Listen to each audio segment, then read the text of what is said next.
new leaks for Antiquarian's abilities, and some possible football themed skins coming in the near future. For more news like this, stick around for this week's episode of This Week in Identity 5. Welcome back everyone to another episode of This Week in Identity 5. Let's get straight into talking what we got last week. So last week we got the second part of the anniversary event, where we got chapters 3 and chapters 4 added to the game. Of course, if you are following the story, then you'll know exactly what is happening, but I pretty much predicted everything that happened except for a couple of other things that happened during the trial. Along with that event, we also got the week 2 of the Flora Handbook, or the Bellastone Flora Handbook event, where by completing some missions you'd be able to eventually unlock a standby motion.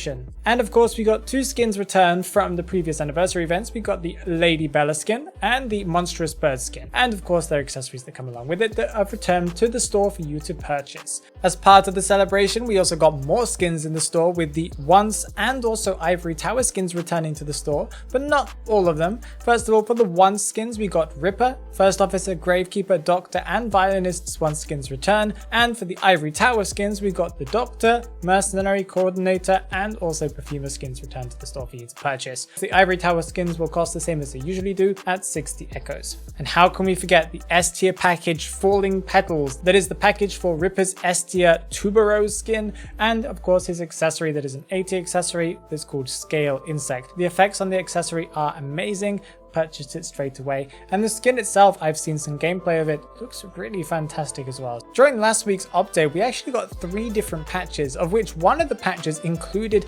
Wax Artist's adjustment. There were rumors of this happening, of course, but they kind of just dropped it on us without any kind of previous explanation or any testing or anything like that. And I must say Wax Artist doesn't feel very good anymore, where he's got a big amount of adjustments, not just small ones. Let's begin with the least impactful change, and that is the initial wax that he has at the beginning of the match changed from 500 down to 400. This doesn't really matter because of this next point. His wax limit has been changed from 1200 to 800. So he actually just gets to max wax usually before he gets anywhere near a survivor. You know, the time it takes you to walk and find a survivor, you usually get to full wax. Now, initially you probably wouldn't have if it was 1200, but since 800 is now the maximum, it doesn't take very long to get there at all. The biggest change in my opinion, and of course along with his wax limit change that means that he feels like you have to be way more conservative with your wax, is that his wax takes more shots to freeze or to knock down a survivor,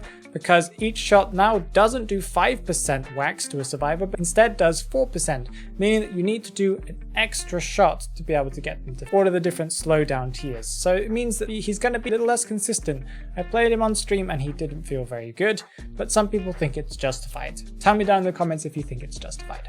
Something that's really good for beginners is that we got a new beginner tutorial change where they've added tons and tons of new beginner tutorials that explain things like cipher popping, priming it, using it when somebody has been hit with Tide Turner, and all of these different things, as well as hunters locating survivors, using their abilities, and so much more, like tinnitus and stuff like that. This is great and will really help beginner players get into the game easier. Of course, they've also added new images and videos and rewards for people who are doing these tutorials, so even if you've completed the initial tutorial, and if you complete these new ones, you'll get some rewards, including a survivor of your choice from the ones that they've picked from. For PC players, they've added a new hotkey, or they've changed the initial hotkey to swap the light for the roller coaster on Moonlit River Park. I think they were the same button initially and some people were having some issues with it, so now they've changed it to Alt Q. They also adjusted the first week of the Flora Handbook from Bellastone's mission, that was the one that said share. PC players couldn't do this one because you can't share on PC, so they now changed it so that you only have to do either that, share once, or give 15 likes. A little quality of life update to the spectating and recording of matches is now you'll be able to see survivors' talents by clicking the display survivor talents. So this means you'll be able to see their persona web traits, or at least the most important ones. And Cypher Machine progress and Exegate progress for spectators in the custom character ban mode are now visible too. Oh, and quickly guys, go and check out the Identity 5 Twitter channel because they're doing a 5 Essence giveaway that is happening over there, connected to the IVC event. I can't remember what you have to do, something to do with doing a V sign or something like that, but go and check that out because they're giving away those essences and maybe you'll win it. What can we expect from this week's update? Well, first of all, we'll be getting the new Axe Boy pet that we talked about last week. This is a cute little pet and I have seen that there's a video out on it to see its animations, but I have yet to see what the animations are. I really hope it's better than the Dream Witch one. But I can imagine the Axe Boy one is full of life, and I like the little flames that I could see from his image art at least that he had around him, and I hope that is added to the game. Another thing that we're getting this week on the 23rd of July is Mercenaries Character Day. So this is the last character day that's going to be happening in July. So make sure that you go and do that because a lot of people love Mercenary. He's a fan favorite.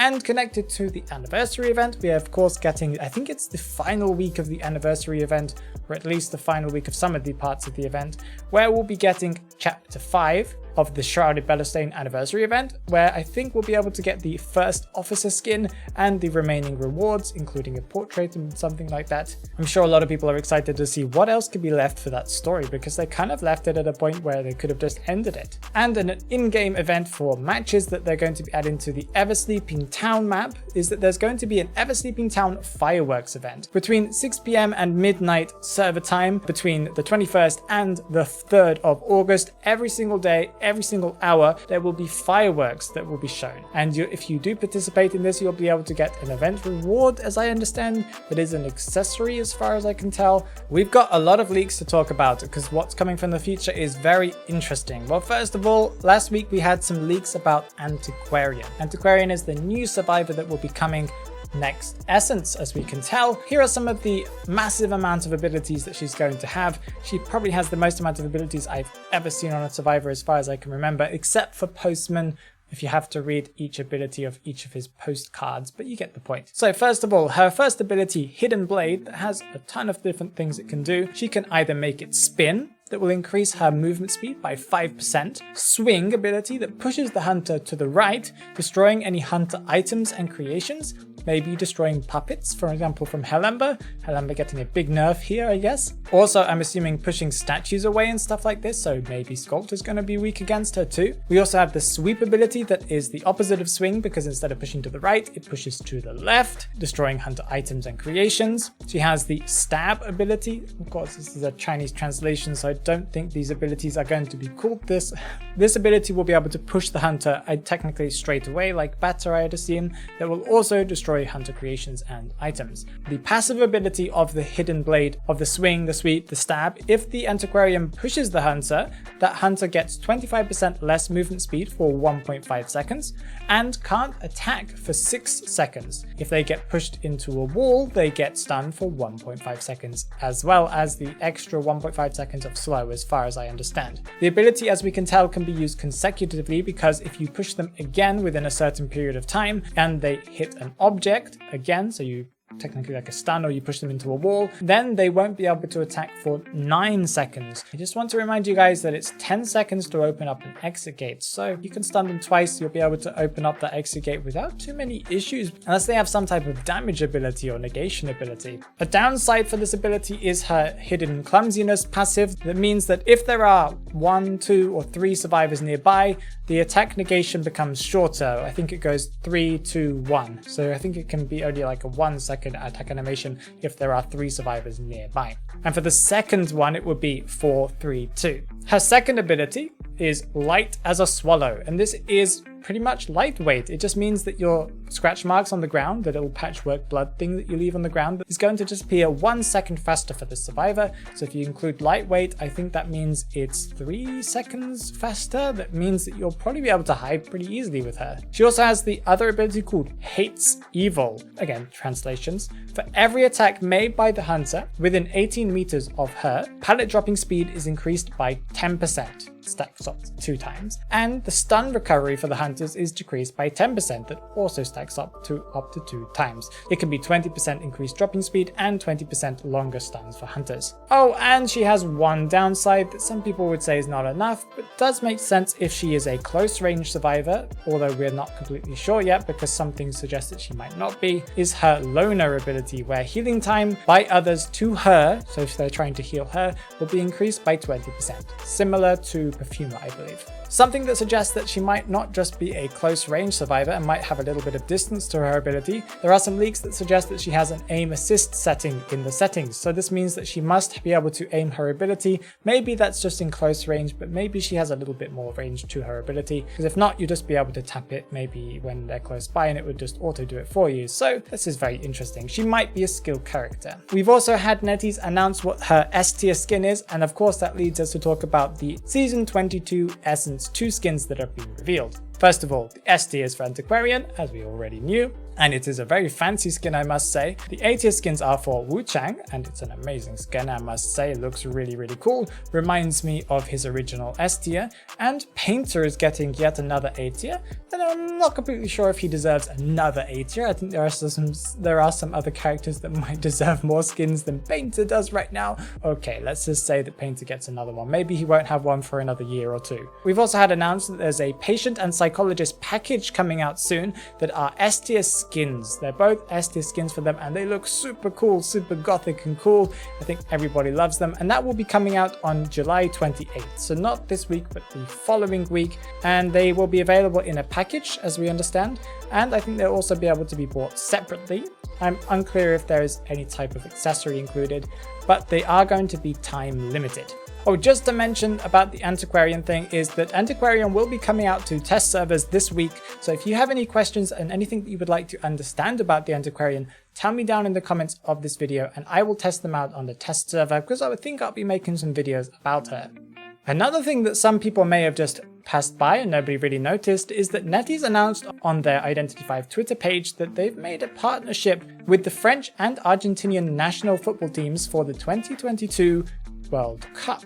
So what does that mean, and why did they announce it on the Identity 5 page? Means that there's probably going to be some skins coming, especially since they mentioned in the post there is some content coming soon. Maybe we'll be getting some Argentinian or some French themed football skins in the game coming soon. I'm not sure when the World Cup is, but it's 2022, so it must be coming up relatively soon. And how can I forget, there are some emotes that have been leaked, and it's unclear who they're going to be for, but they look like they're very specific and really specific for characters, and I'm yet to understand if these are going to give some interactions between characters, because there is a picture of a gardener hugging Hellember, we'd assume. This is going to be like if you can only use this if there's a Hellember in the match. And there's also a Psychologist and Ada hugging emote, and a Hunter and Survivor drinking tea separate. The drinking tea one makes more sense, I think, but the other two seem like there must be interactions between characters, unless it's just Gardener hugging the ghost of her father. Moving on to the Talk in the Manor, where I respond to your comments that you guys left on my recent video. Hirojiro says, I thought you played Identity 5 for 1,500 hours straight. Anyways, I'm happy that you came so far and have grown a lot as a content creator. I really enjoy your content. Do you realize that 1,500 hours would technically be like 2 months? I don't think I would be able to do that non-stop without sleeping. No, I've been playing for like over 1,700 hours of technical in-game, of course, and of course I've done other things like videos and content creation, and also I've had my other accounts and stuff like that is just a beginner account that I use to be able to do some videos and give examples, and I've done some streams with it so that I could have people on my friends list. Thank you so much for being with me, all of you who commented and congratulated me on being for doing this for almost 2 years now. Well, technically doing Identity 5 content for 2 years now. Really important that you guys have been with me, and I wouldn't be able to do this without you. Call Me Hyo says, I just heard that there is a game make by Tencent that looks literally like Identity 5. It just has different models, animations, designs, and is a little bit lighter than Identity 5, I think. Yes, there was some leaks about this, a game that is a absolute copy of Identity 5. They even copied the exact map of Sacred Heart Hospital, just changed it up a little bit, and I've forgotten what the name of it was, but I did find it and I found some articles about it. If anyone knows if this game is officially out and it's playable, I would love to do some content on it. It looked kind of fun. I liked some of the designs that they created for the characters, It just looked like a nice game. So if anyone knows what its name was and also where to get it, if I can play it, please tell me and I will do that, and I'll make some content about that. What do you think NetEase is going to release in-game for the NetEase partnership with the French and Argentinian national football teams? Please tell me down in the comments below. Remember to like and subscribe and check out the Black Phoenix Plus channel that I think I'll be changing its name soon. I haven't yet decided if that's going to be true. I might be changing it to Black Phoenix Identity 5. So anyway, forget about that. Have a great day, guys. Bye bye.